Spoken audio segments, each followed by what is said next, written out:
Hello friends, I am Dr. Kalpana for NEET Biology. The topic that I am taking today is C4 pathway.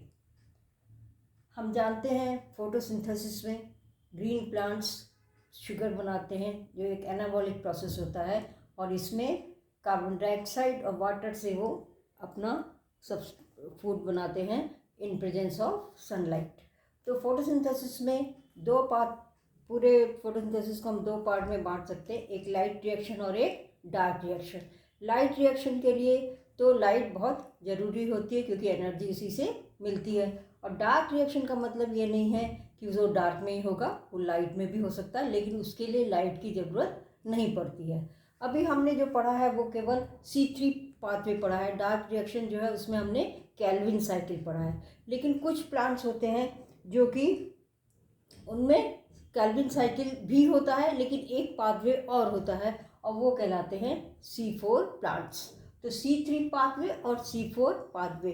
C3 में केवल Calvin cycle होगा, C4 में Calvin cycle भी होता है और चार कार्बन वाले कंपाउंड्स भी बनते हैं। तो इसको हम डिटेल में अभी पढ़ेंगे।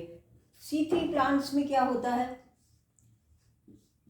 यदि C3 प्लांट्स होगा तो उसमें केल्विन साइकिल होगी और ये कार्बन डाइऑक्साइड जो है एटमॉस्फेयर से ये प्लांट्स लेते हैं और उसको ये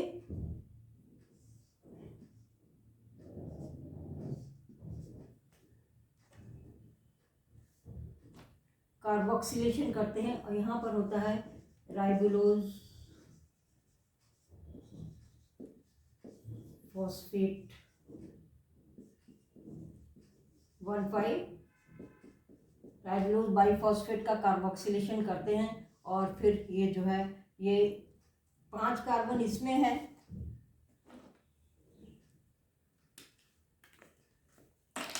इसमें 5 कार्बन होते हैं, एक कार्बन ये हो गया तो यहाँ 6 कार्बन हो जाते हैं। तो 6 कार्बन का जो कंपाउंड नहीं बनता है बल्कि क्या होता है 2 कंपाउंड बनते हैं, किसके 3 कार्बन वाले। तो ये होता है फॉस्फोग्लिसरल्डिहाइड या फॉस्फोग्लिसरेट।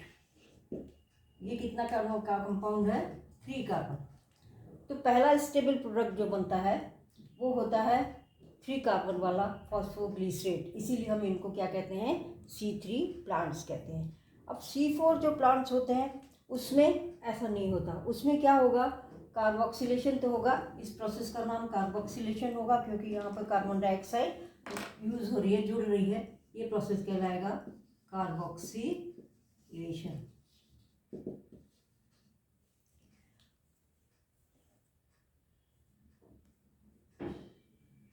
जो लाइट रिएक्शन वो होता है ग्रेना में क्लोरोप्लास्ट के, और जो ये केल्विन साइकिल है ये होता है स्ट्रोमा में।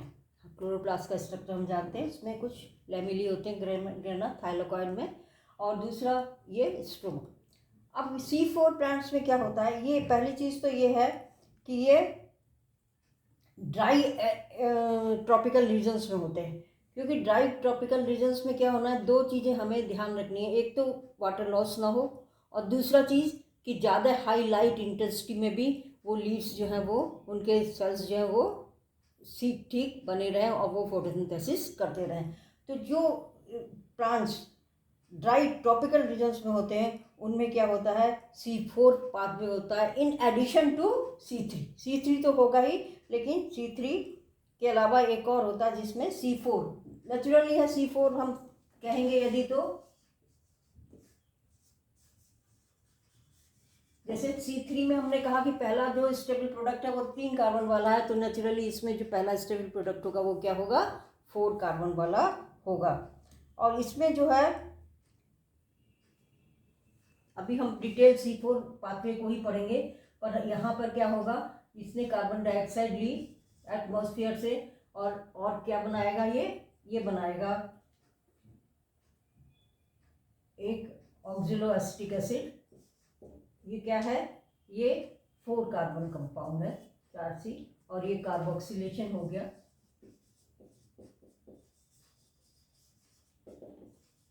कार्बन डाइऑक्साइड जुड़ रही है तो ये कार्बोक्सिलेशन है। तो C4 प्लांट्स में जो पहला स्टेबल प्रोडक्ट है वो होगा 4 कार्बन का और इसमें होगा 3 कार्बन का। मेन कारण यही है कि C3 प्लांट कहलाते हैं, C4 प्लांट का। आगे हम देखेंगे कि C4 प्लांट में भी केल्विन साइकिल होती है, लेकिन इसमें जो है ये थोड़ा अलग होते हैं। इनमें थोड़ा फ़ायदा होता है, जो बायोमास जो फोटोसिंथेट बनता है वो ज़्यादा होता है। कैसे होता है ये भी हम देखेंगे, लेकिन इसके एग्जाम्पल हम देख लेते हैं। इनमें C4 प्लांट्स में जो मेन एग्जाम्पल है वो है मेज, कॉर्न, फिर इसमें आ जाता है सोरगम,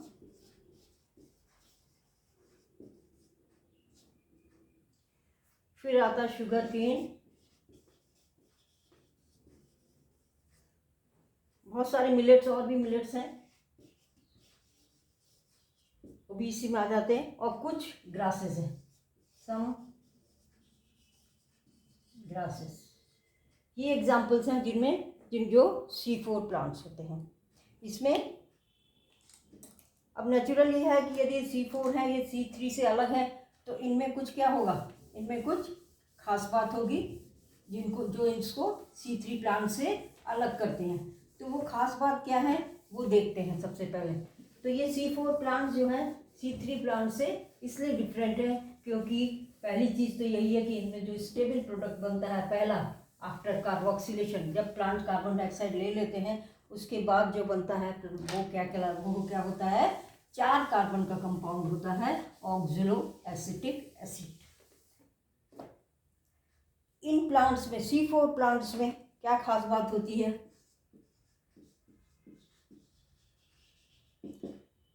पहली खास बात तो क्या होगी इनकी कि इनके में special type of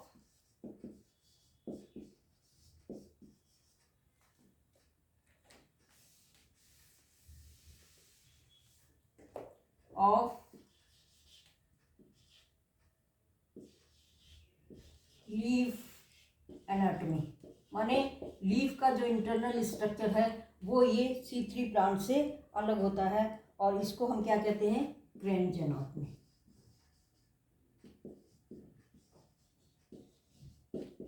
Grange anatomy characteristics क्या क्या है ये भी हम पढ़ेंगे।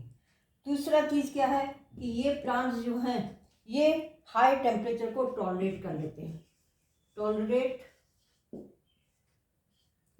High temperature. वैसे हाई टेम्परेचर तो क्या होगा, तो क्या होता है प्लांट में वाटर लॉस हो जाता है, तो फिर फोटोसिंथेसिस नहीं हो पाती, खाना ही नहीं मिलेगा तो प्लांट जिंदा नहीं रहता। लेकिन ये हाई टेम्परेचर को टॉलरेट कर लेते हैं, इसीलिए ये ड्राई ट्रॉपिकल एरियाज में होते हैं। तीसरा क्या है, शो रिस्पॉन्स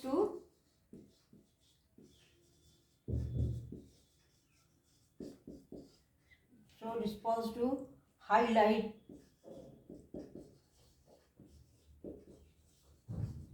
इंटेंसिटीज। इसका मतलब क्या हुआ, इसका मतलब ये हुआ कि यदि लाइट ज़्यादा है, हमें पता है फोटोसिंथेसिस के लिए लाइट ज़्यादा चाहिए होती है, यदि लाइट ज़्यादा होगी तो फोटोसिंथेसिस उतना ही ज़्यादा होगा। अदरवाइज C3 प्लांट में क्या होता है, लाइट ज़्यादा है तो वो जो अंदर सेल्स हैं मेसोफिल सेल्स वो भी किल हो जाती हैं, बहुत ज़्यादा लाइट हाई इंटेंसिटी हो तो, लेकिन ये इसको झेल लेती हैं। फिर क्या है, चौथा पॉइंट सबसे इम्पोर्टेंट पॉइंट है ये कि इनमें फोटो रेस्पिरेशन नहीं होता, lack photo respiration. Photo respiration क्या होता है, ये रेस्पिरेशन है एक तरह का, लेकिन किसकी प्रेजेंस में होता है, लाइट की प्रेजेंस में। और हम जानते हैं कि फोटोसिंथेसिस और रेस्पिरेशन बिल्कुल अपोजिट मैकेनिज्म होते हैं।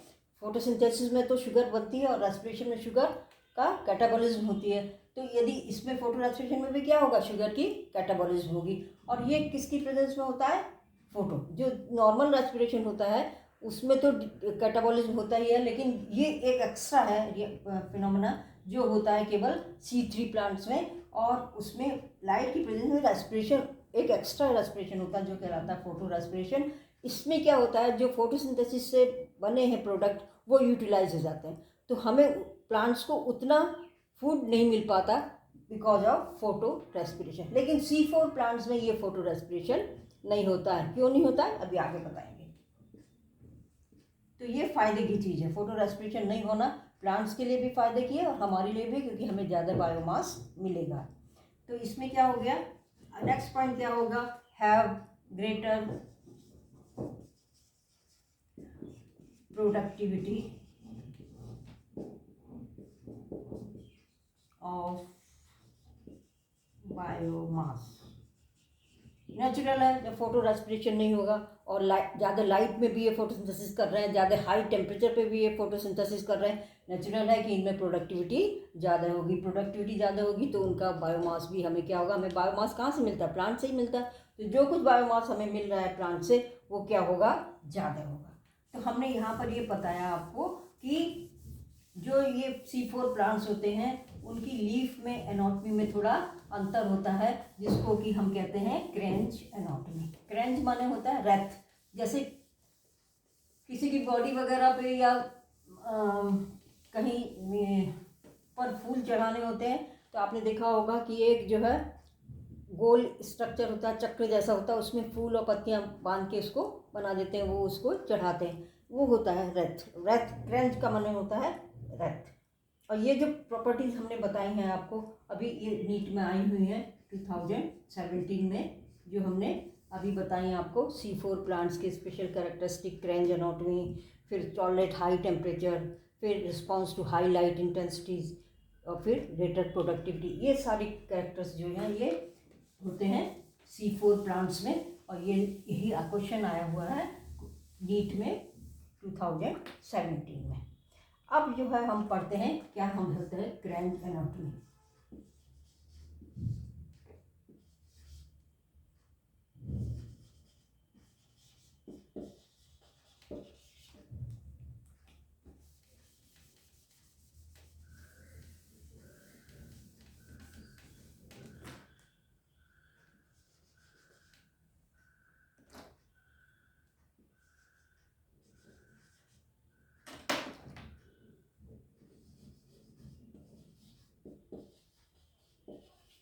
क्रेंच एनाटॉमी किसमें होगी, लीफ में, C4 प्लांट्स के, C4 प्लांट्स के लीफ में क्या होती है, क्रेंच एनाटॉमी होती है। क्या होती है क्रेंच एनाटॉमी, ये अभी हम देखते हैं।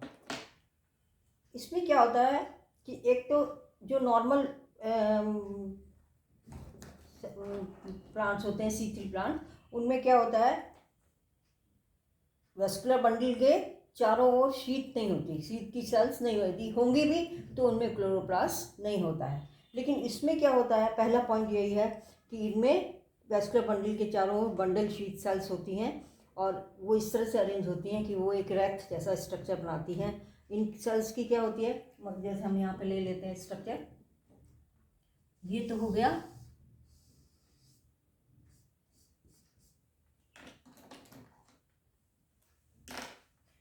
ये तो वेस्कुलर बंडल है, जाइलम और फ्लोएम लीफ के अंदर। अब इसमें क्या होगा, इनके बाहर बंडल शीट होती है सेल्स की। ये सेल्स क्या होते हैं, ये थिक वॉल होती है इनकी, जिससे कि इम्परवियस टू, ये गैसेस जो हैं इनके द्वारा इसमें से होके पास नहीं हो सकती। और ये कहाँ होती हैं, वेस्कुलर बंडल के चारों ओर। और इनकी वॉल क्या है, बहुत थिक है, इनके बीच में इंटरसेलुलर स्पेसेस नहीं होती हैं। और ये किसके चारों ओर अरेंज है, ये अरेंज है वेस्कुलर बंडल के चारों ओर।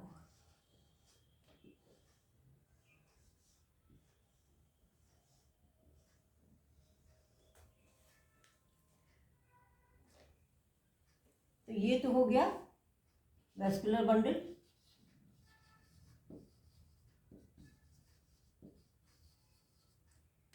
और ये हो गए बंडल शीट सेल्स।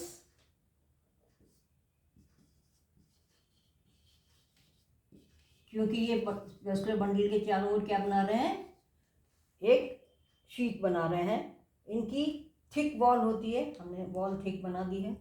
और इन सेल्स में कोई इंटरसेलुलर स्पेसेस नहीं होती हैं, इनके बीच में बिल्कुल भी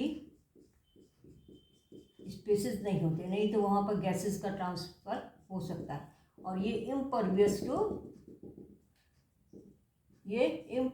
टू गैसेस होती हैं। इनमें क्या होता है, लार्ज और बहुत सारे क्लोरोप्लास्ट होते हैं। इनके जो क्लोरोप्लास्ट होंगे वो क्या होते हैं, खूब बड़े बड़े होते हैं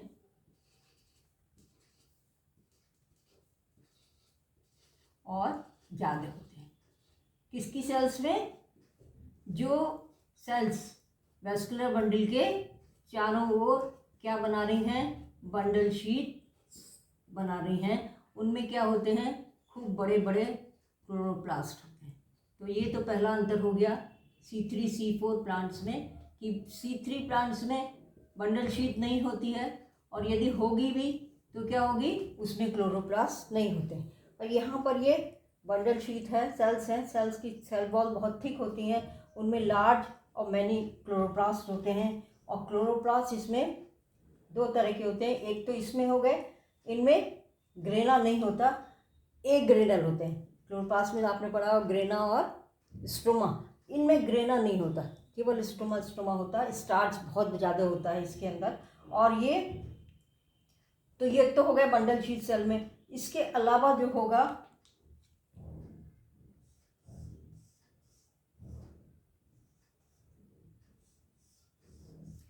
ये है अपर एपिडर्मिस,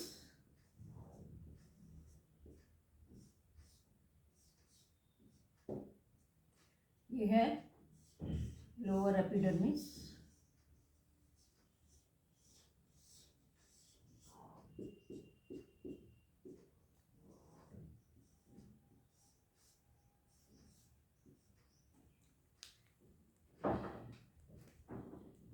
ये है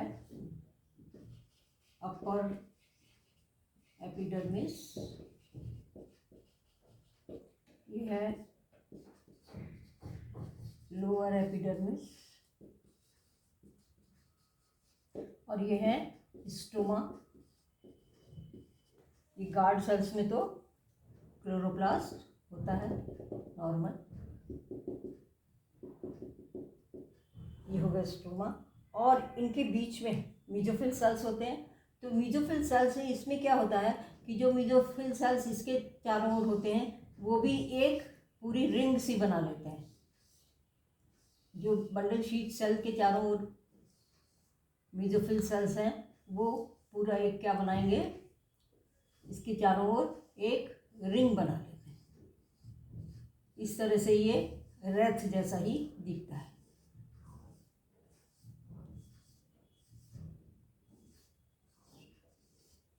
ये मीजोफिल सेल्स की रिंग है। और बाकी में तो इस पैरेन्काइमा होगा ही, स्पंजी पैरेन्काइमा सेल्स जैसे होते हैं वो हो गए बाकी जगह मीजोफिल सेल्स, क्योंकि ज़्यादातर मोनोकॉट हैं तो इसमें स्पंजी और पैलिसेड पैरेन्काइमा ये सेल्स होती हैं। ये हो जाएगा, ये एयर कैविटी है जिसके थ्रू एयर अंदर जाती है।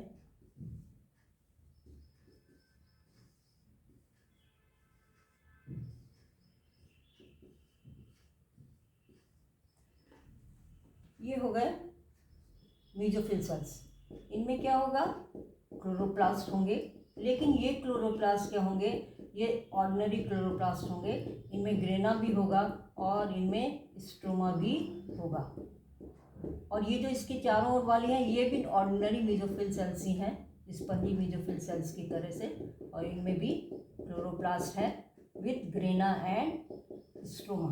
केवल ग्रेना कहाँ नहीं है, बंडल शीट सेल्स में।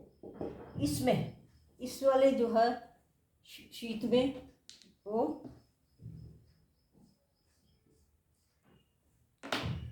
ग्रेना नहीं है। और ये पूरा मीजोफिल सेल्स में हम जानते हैं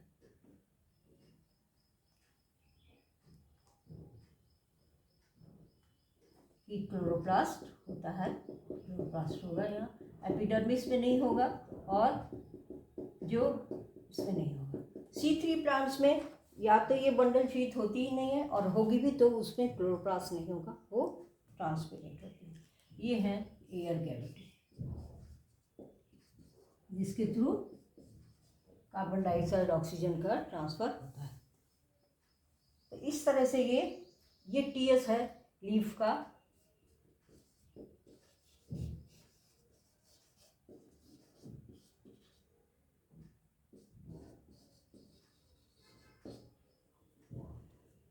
इसमें ये इम्पॉर्टेंट चीज़ हो गई, बंडल के चारों ओर एक बंडल शीट सेल्स होगी, जो कि जिनकी सेल थिक होती है, वो इम्परवियस टू गैसेस होती हैं, और इनके अंदर बड़े और कई बहुत सारे क्लोरोप्लास्ट होते हैं, जो कि ये क्लोरोप्लास्ट,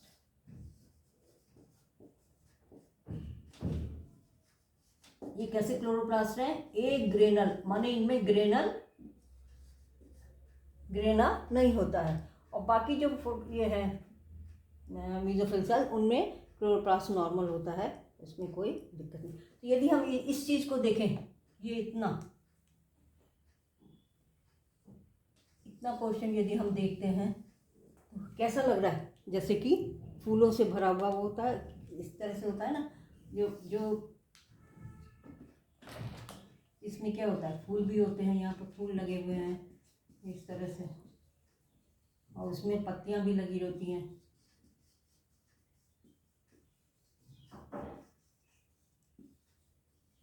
इस तरह से ये फूल चढ़ाए जाते हैं, है ना, ये चढ़ाए जाते हैं, तो ये रेत है, इसीलिए ये भी क्या दिख रहा है, बिल्कुल वैसा ही दिख रहा है, इसलिए इसको क्या कहते हैं, ये ट्रेंच एनाटॉमी कहते हैं।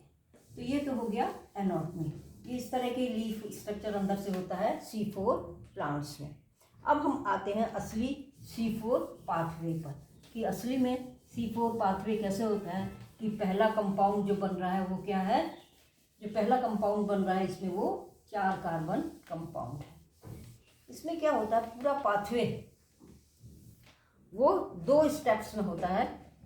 पहले तो ये कहाँ होगा, मीजोफिल सेल्स में, ये सारे सब मीजोफिल सेल्स में, और बाकी का दूसरा पार्ट कहाँ होता है, वो होता है बंडल शीट सेल्स में।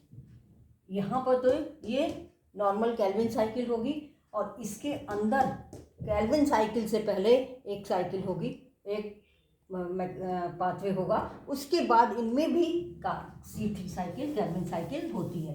तो इसमें क्या होगा, पहला स्टेप जो होगा, पहला जो प्रोसेस होगा वो कहाँ होगा, मीजोफिल सेल्स में होगा, जो कि कैल्विन साइकिल नहीं है।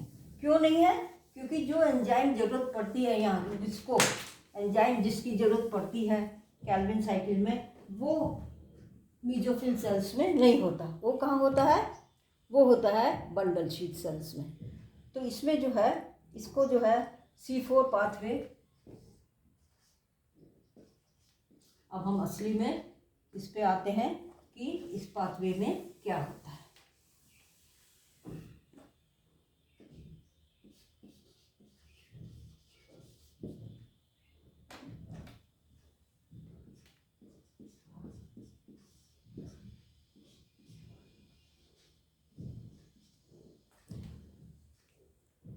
इसको एक और नाम है इसका, इनके साइंटिस्ट जिन्होंने ये दिया था, hatch and slack, hatch and slack.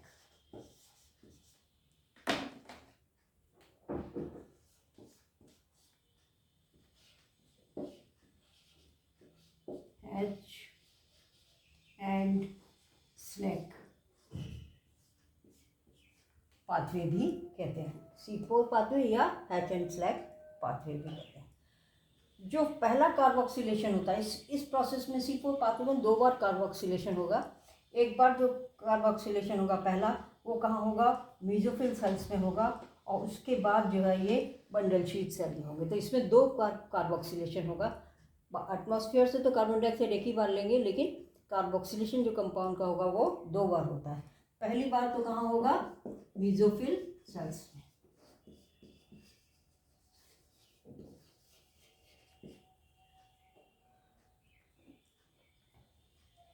इसमें ये मीजोफिल सेल है,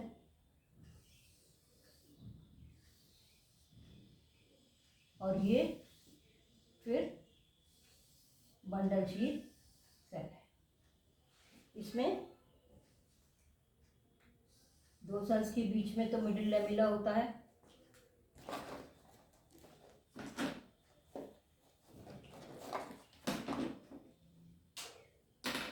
सेल वॉल होती है।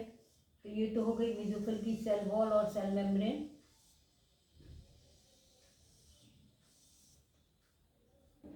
और ये हो गई बंडल शीट सेल की सेल वॉल और सेल मेम्ब्रेन। ये है मेसोफिल सेल,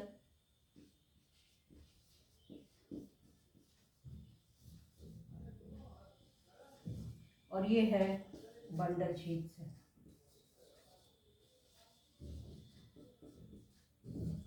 दोनों क्या है, बिल्कुल पास पास हैं। अभी दिखाया था कि बंडल शीट सेल को ही चारों ओर से मेसोफिल सेल्स जो है वो घेरे रखती हैं।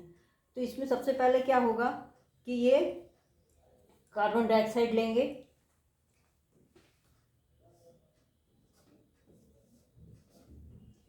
अंदर जाके कार्बन डाइऑक्साइड, चाहे ये बाइकार्बोनेट के रूप में भी चेंज हो सकती है, अंदर जो एलिमेंट्स हैं उनसे कार्बन डाइऑक्साइड मिलकर बाइकार्बोनेट बनाती है। पर यहाँ पर एक कंपाउंड होता है 3 कार्बन कंपाउंड, फॉस्फोइनोल पाइरुवेट। ये है PEP। ये है 3 कार्बन, इसमें 3 कार्बन है। यहाँ पे PEP का फुल फॉर्म लिख देते हैं। PEP का मतलब हो गया फॉस्फोइनोल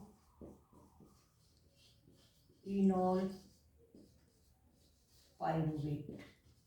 ये 3 कार्बन कंपाउंड है, इसमें 3 कार्बन कंपाउंड है और एक आ गई कार्बन डाइऑक्साइड, तो कुल कितनी हो गई, 4 हो गई।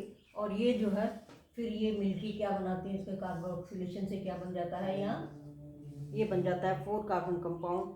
ये क्या हो गया, फिक्सेशन हो गया। कार्बन डाइऑक्साइड गैस है, गैस की बजाय क्या बन गया, कंपाउंड बन गया। जैसे नाइट्रोजन फिक्सेशन ऐसे होता है, ऐसे यहाँ पे इसका क्या हो गया, ये फिक्सेशन हो गया या कार्बोक्सिलेशन। इसको कार्बोक्सिलेशन भी कहेंगे क्योंकि कार्बन डाइऑक्साइड यहाँ पर हो रही है। तो यहाँ पर ये ऑक्सिलो एसिटिक एसिड बन जाता है। ये ऑक्सिलो एसिड क्या है, 4 कार्बन कंपाउंड, इसमें 4 कार्बन है। तो ये हो गया OAA, माने हो गया ऑक्सिलो एसिटिक एसिड। ये है 4 कार्बन। अब इसको जाना है इसके अंदर बंडल शीट सेल में, लेकिन ऑक्सिलो एसिटिक एसिड इसमें नहीं जा सकता, ये इम्परमिएबल होता है इसके अंदर। तो इससे पहले ये क्या करता है, या तो मैलिक एसिड में चेंज हो जाता है,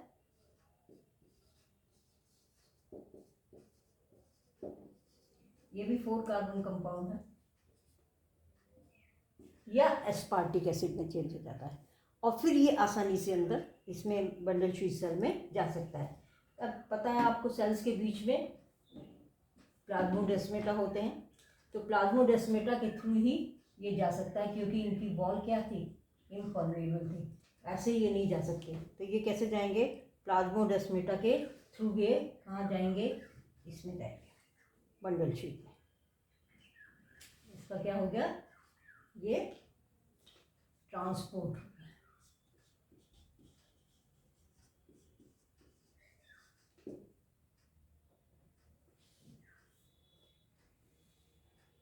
इसको फिक्सेशन कह सकते हैं या कार्बोक्सिलेशन कह सकते हैं, दोनों चीज़ें कह सकते हैं। फिक्सेशन क्योंकि कार्बन डाइऑक्साइड अब गैस की बजाय किस में हो गई, अब ये कंपाउंड में बदल गई। और कार्बोक्सिलेशन का मतलब क्या होता है, कार्बन डाइऑक्साइड का जुड़ना। तो ये फिक्सेशन या कार्बोक्सिलेशन था, ऑक्सिलो एसिटिक एसिड बना, तो पहला कंपाउंड क्या बना, 4 कार्बन, इसीलिए ये C4 कार्बन। फिर इसको जाना इसमें ट्रांसपोर्ट करने के लिए, या तो मैलिक एसिड या एस्पार्टिक एसिड में चेंज होता है, और ये ट्रांसपोर्ट हो जाता है इसके अंदर, ये 4 कार्बन कंपाउंड। इसके बाद जब ये यहाँ आता है तब इसका क्या होता है, डी कार्बोक्सिलेशन। ये मैलिक एसिड आ गया, इसका होगा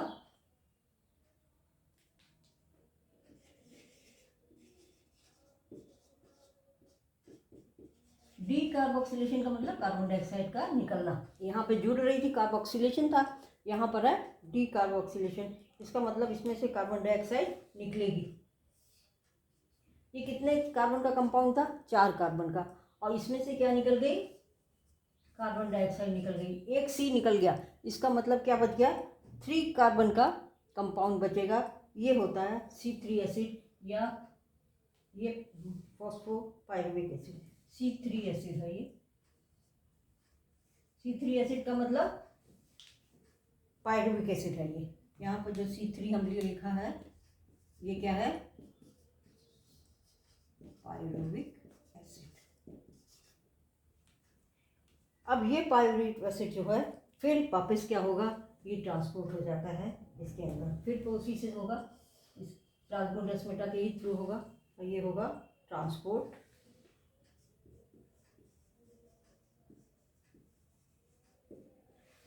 और वहाँ जाके ये क्या होगा, रीजनरेशन इसका हो जाता है।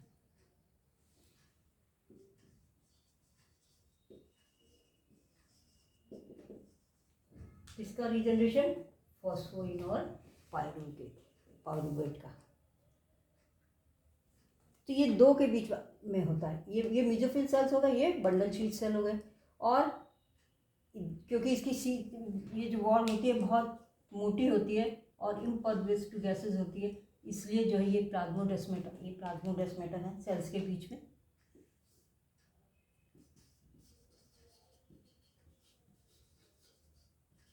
इसके थ्रू ही सब्सटेंसेस एक सेल से दूसरे सेल में जाते हैं। तो यहाँ पहले ये 4 कार्बन कंपाउंड बदल गया, उसके बाद ये जा सकता है अंदर, और फिर यहाँ पर क्या होता है, इसका डीकार्बोक्सिलेशन होता है, मतलब कार्बन डाइऑक्साइड निकलती है और फिर ये पायरुविक एसिड में बदलता है, पायरुविक एसिड से फिर ये उसमें जाता है, इसमें चेंज होता है। हर एक जगह एंजाइम जरूरत होगी। अच्छा, ये कार्बन डाइऑक्साइड जो निकली बंडल शीट सेल में, ये बहुत इंपॉर्टेंट है, क्योंकि यही क्या होती है, यही अंदर जाके फिर क्या बनाएगी, किसमें पार्ट लेगी, कैल्विन साइकिल। जो C3 साइकिल पढ़ा था, ये कार्बन डाइऑक्साइड बहुत इंपॉर्टेंट है, क्योंकि इसी के ये इसमें बनती रहेगी सेल के अंदर, ये डायरेक्ट एटमॉस्फेयर से नहीं आ रही है, ये कहाँ बन रही है, बंडल शीट सेल में बनती रहेगी, और उससे ये क्या होगा, कैल्विन साइकिल बार बार रिपीट होगी और ग्लूकोज बनता रहता है। कैल्विन साइकिल से ग्लूकोज बनता है, तो ये ग्लूकोज बनाती रहेगी, ये साइकिल अलग चलता रहेगा, और इससे कंटिन्यूस जो है ये सप्लाई होती रहेगी, और जितनी बार ये होगा उतनी बार कार्बन डाइऑक्साइड अंदर बनेगी। अच्छा, राइबोलोज जो फॉस्फेट होता है, रुबिस्को जो एंजाइम है, जो राइबोलोज 1,5 फॉस्फेट को 3 कार्बन कंपाउंड में बदलता है, वो इसमें नहीं होता, यहाँ होता है। तो यहाँ पर इसलिए कैल्विन साइकिल होती है। यहाँ पर होता है फॉस्फोइनॉल पायरुवेट एंजाइम या कार्बोक्सिलेज या पीईपीज। जो एंजाइम यहाँ पे होगा ये होगा फॉस्फोइनॉल पायरुवेट कार्बोक्सिलेज, क्योंकि यहाँ कार्बोक्सिलेशन हो रहा है। तो ये एंजाइम होता है मेसोफिल सेल्स में, और जो ये रुबिस्को है जो ऑर्डिनरी कैल्विन साइकिल में यूज होता है, वो कहाँ है, बंडल शीट सेल में। तो यहाँ पर कैल्विन साइकिल नहीं हो सकती। क्यों नहीं हो सकती, क्योंकि वहाँ पर रुबिस्को नहीं है, और यहाँ पर ये कैल्विन साइकिल होगी, और क्या होगी, क्या क्यों, क्योंकि इसमें रुबिस्को होता है। इस एंजाइम की खास बात क्या है कि ये कार्बोक्सिलेशन भी कर सकता है और ऑक्सीजनेशन भी कर सकता है। यदि ऑक्सीजन ज़्यादा है एटमॉस्फेयर जो इसको मिल रही है, तो ये क्या करेगा, ऑक्सीजनेशन करेगा, और फिर ये कंपाउंड बनाएगा, जो वो क्या बनाएंगे, वो क्या करेंगे, फोटो रेस्पिरेशन। तो यही एंजाइम यदि ऑक्सीजन ज़्यादा है तब ये फोटो रेस्पिरेशन कर देगा, और यदि कार्बन डाइऑक्साइड ज़्यादा है तो ये कैल्विन साइकिल चलाएगा। इसके अंदर क्या होता है, इसके अंदर ऑक्सीजन कभी भी ज़्यादा नहीं हो सकती, हमेशा क्या ज़्यादा होगी, कार्बन डाइऑक्साइड, क्योंकि यहाँ पर ये निकल रही है। तो कार्बन डाइऑक्साइड कंटिन्यूस निकल रही है, इसका मतलब कार्बन डाइऑक्साइड का कंसंट्रेशन क्या रहेगा, बंडल शीट सेल में ज़्यादा रहेगा हमेशा। तो रुबिस्को कैसे यूज़ करेगा, कैसे काम करेगा, एज कार्बोक्सिलेज, ये ऑक्सीजनेज की तरह काम नहीं करेगा। यही कारण है, जब हम फोटो रेस्पिरेशन पढ़ेंगे तब देखेंगे यही एंजाइम यदि ऑक्सीजन ज़्यादा है तो ये फोटो रेस्पिरेशन कराने लगता है। तो फोटो रेस्पिरेशन नहीं कराने के लिए क्या जरूरी है कि कार्बन डाइऑक्साइड का कंसंट्रेशन ज़्यादा हो।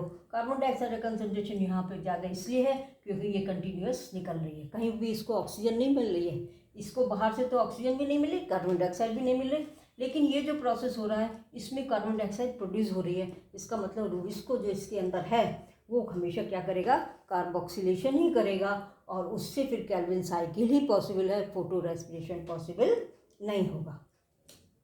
तो ये मेसोफिल सेल्स में यहाँ तक हो गया, और फिर उसके बाद जो बंडल शीट सेल में है उसमें ये 4 कार्बन कंपाउंड इसमें ट्रांसपोर्ट हुआ, फिर उसका डीकार्बोक्सिलेशन हुआ, उसने कार्बन डाइऑक्साइड निकाली, एक कार्बन कम हो गया, ये बच गया C3 वाला, ये है पायरुविक एसिड, और ये फिर ट्रांसपोर्ट हो जाता है वापस इसमें। तो ये भी साइकिल ही है, ये रीजनरेशन होता रहता है। और ये जो कार्बन डाइऑक्साइड निकली, इसके दो काम हैं। एक तो ये इसके अंदर कार्बन डाइऑक्साइड कंसंट्रेशन बढ़ाती रहती है, जिससे कि इसको केवल कार्बोक्सिलेशन कर सके, ऑक्सीजनेशन ना कर सके। और दूसरी चीज़ कि ये जो है कार्बन साइकिल से शुगर बनाती रहेगी। इसमें पीपी ऑक्सीजन कार्बोक्सिलेज एंजाइम होता है और इसमें रूबिस्को एंजाइम होता है, लेकिन ये कार्बोक्सिलेशन ही करता है, ऑक्सीजनेशन नहीं कर पाता। क्यों नहीं कर पाता? क्योंकि इसको ऑक्सीजन नहीं मिलेगी। यहाँ क्या मिलेगी? कंटिन्यूस क्या प्रोड्यूस हो रही है? कार्बन डाइऑक्साइड प्रोड्यूस हो रही है। इसीलिए यहाँ पर क्या होगा?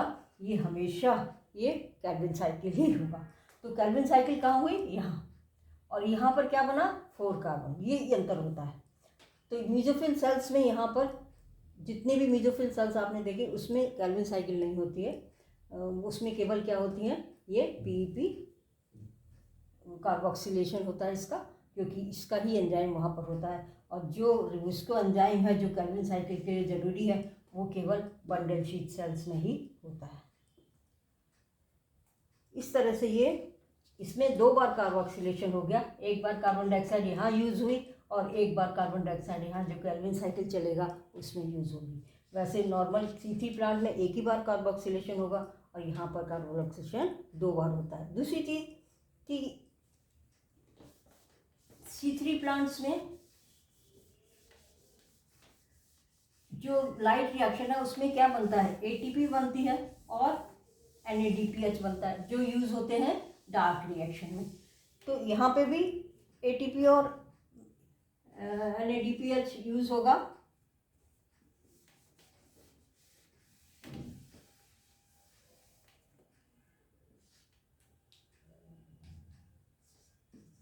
C3 प्लांट्स में जो है वो 18 ATP की जरूरत पड़ती है एक मॉलिक्यूल ग्लूकोज के लिए और 12 मॉलिक्यूल NADPH। और C4 प्लांट्स में जो है ये 30 ATP जरूरत होती है और 12 मॉलिक्यूल NADPH की जरूरत पड़ती है, जो कि टाइट रिएक्शन में बनते हैं। ये किसके लिए है? For producing 1 molecule of glucose, क्योंकि ग्लूकोज होता है C6H12O6। इसका मतलब यदि एक का मॉलिक्यूल कार्बन डाइऑक्साइड आएगा तो ये पूरा ग्लूकोज नहीं बनेगा। एक मॉलिक्यूल ग्लूकोज बनाने के लिए पूरी साइकिल 6 बार होनी चाहिए। तो ये 6 बार करने के लिए इसमें इतनी ज़रूरत पड़ेगी। तो यहाँ आप देख रहे हो कि NADPH तो उतना ही चाहिए, लेकिन ATP ज़्यादा चाहिए। ATP कैसे बनती है फोटोसिंथेसिस में? ATP फोटोसिंथेसिस में बनती है, हमने पढ़ा है केमी ऑस्मोटिक हाइपोथेसिस। तो जितनी ज़्यादा लाइट होगी, सनलाइट ज़्यादा मिलेगी, उतनी ज़्यादा ATP बनेगी। तो इसमें कोई प्रॉब्लम नहीं आती, क्योंकि ये प्लांट्स क्या होते हैं? हाई लाइट इंटेंसिटी को टॉलरेट करते हैं। उसके लिए ये अपना प्रोसेस, पॉजिटिव प्रोसेस दिखाते हैं। ये जो है रिस्पॉन्स देते हैं हाई लाइट इंटेंसिटी। तो टेम्परेचर भी ये कर लेते हैं टॉलरेट। क्यों हाई टेम्परेचर? क्योंकि हाई टेम्परेचर से क्या होता है? स्टोमेटा क्लोज होते हैं, क्योंकि वाटर लॉस ना हो। तो इसमें स्टोमेटा क्लोज हो जाए कोई बात नहीं, कार्बन डाइऑक्साइड यहाँ पर है और ये अपना प्रोसेस करती रहेगी, ग्लूकोज बनता रहेगा। और दूसरी चीज़ कि हाई लाइट इंटेंसिटी है तो ATP ज़्यादा बनेगी। ATP ज़्यादा बनेगी, इसको ATP ज़्यादा ज़रूरत है, तो कोई प्रॉब्लम यहाँ पर नहीं आती। इस तरह से ये सब चलते रहते हैं। ये फॉस्फोइनोल पाइरुवेट पहला कंपाउंड है। ये इसमें जो पहला कंपाउंड ये यूज़ होता है जिससे कार्बन डाइऑक्साइड जुड़ती है, वो क्या है? Phosphoenol pyruvate. ये क्वेश्चन आया हुआ है 2017 में, ये इसमें आया हुआ है।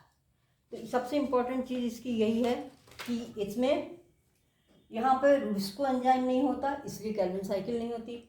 यहाँ पर रूबिस्को एंजाइम होता है, लेकिन और कार्बन डाइऑक्साइड कंसंट्रेशन बहुत ज़्यादा है, क्योंकि कंटिन्यूस कार्बन डाइऑक्साइड बन रही है, इसलिए रूबिस्को ऑक्सीजनेज की तरह काम नहीं करता। ये हमेशा कार्बोक्सिलेज की तरह काम करेगा।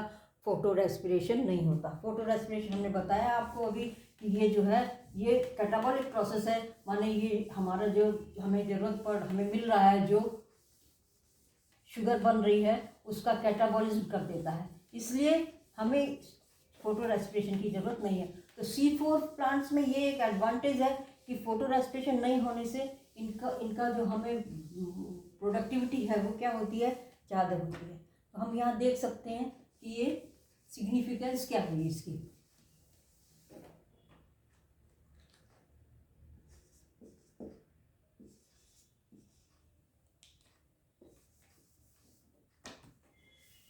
सिग्निफिकेंस तो समझ में आई गई होगी, इसकी सिग्निफिकेंस क्या हुई?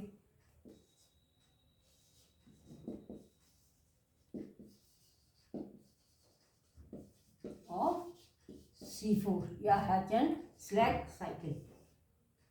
पहली चीज तो क्या हुई कि इससे क्या होता है, इंक्रीज इन फोटोसिंथेटिक यील्ड।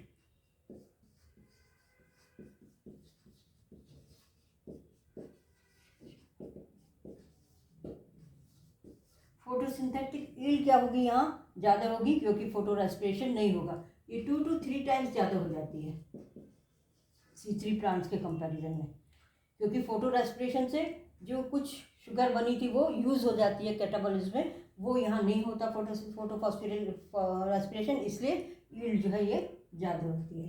दूसरी चीज़, high rate of photosynthesis.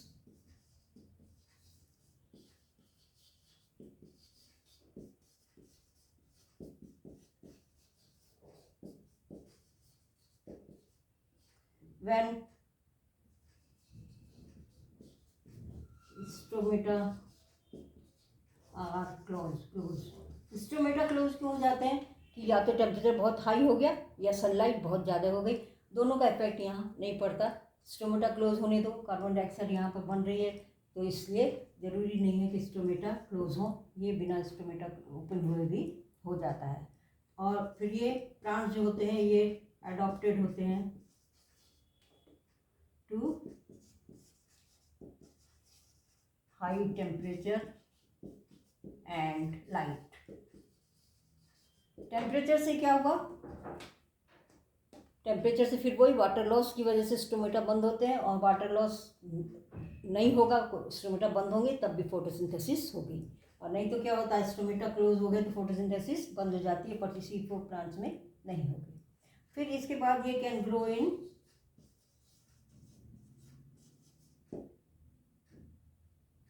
Saline soil. जो सैलाइन सॉइल होती है उसमें भी ये ग्रो कर सकते हैं, इनमें अडेप्टेड होते हैं। High temperature, high light, high saline, कोई इतनी प्रॉब्लम इसमें नहीं आती है। Can survive in low carbon dioxide concentration. Photosynthesis के लिए कार्बन डाइऑक्साइड जरूरी है, जहाँ कार्बन डाइऑक्साइड कम होगी वहाँ फोटोसिंथेसिस कम होगा, लेकिन यहाँ ये प्रॉब्लम नहीं है। इस बंडल शीट सेल के अंदर कार्बन डाइऑक्साइड लगातार प्रोड्यूस होती रहती है। जिस समय स्टोमेटा खुले हुए थे उस समय ये काम हो जाता है, और उसके बाद जब क्लोज हो गए तब भी क्या होगा, ये प्रोसेस चलता रहता है। यही जो है, जो जीरोफिटिक प्लांट्स होते हैं उनमें भी ऐसा ही प्रोसेस होता है, लेकिन उसमें अलग होता है। ये प्रोसेस दिन में हो जाता है, ये रात में होता है जब स्टोमेटा क्लोज होते हैं। उनमें क्या होता है, क्रेसुलेशियन एसिड मेटाबॉलिज्म होती है वो, उसमें ये प्रोसेस तो दिन में हो गया, जब स्टोमेटा खुले हैं तब हो जाएगा, लेकिन अब उसके अंदर कार्बन डाइऑक्साइड पहुंच गई, अब रात में ये क्या करेंगे, अपना कैल्विन साइकिल करेंगे, और ये तो यहाँ पर इससे लो कंसंट्रेशन है तो भी ये कार्बन डाइऑक्साइड प्रोड्यूस होने से ये फोटोसिंथेसिस कर पाते हैं। और तीसरी चीज़ है लेस वाटर लॉस। जब स्टोमेटा क्लोज रहेंगे तब क्या होगा, वाटर लॉस कम होगा, क्योंकि स्टोमेटा क्लोज रहेंगे तब भी ये क्या होगा, अपना फोटोसिंथेसिस करते रहते हैं। तो इस तरह से ये C4 प्लांट्स में ये क्वेश्चन जो है, ये जो है इस C4 पे आए हुए हैं, 2017 में आया हुआ है, फिर 2022 में आया हुआ C4 साइकिल को, इसको हैच एंड स्लैग साइकिल भी कहते हैं। इसमें ये जो इसकी वॉल है ये मोटी होती है, जो इम्परवियस होती है बिल्कुल, और ये अंदर नहीं जाने देती। ये तो हो गई सेल वॉल, और ये है प्लाज्मा मेम्ब्रेन, और ये है बंडल शीट सेल, ये है मेसोफिल सेल। तो इस तरह से ये फ़ायदेमंद होती है कंपेयर टू C3 प्लांट्स। तो आप शायद समझ में आ गया होगा, आ गया हो तो आप इसको लाइक कीजिए, शेयर कीजिए, और चैनल को सब्सक्राइब कीजिए। Thank you.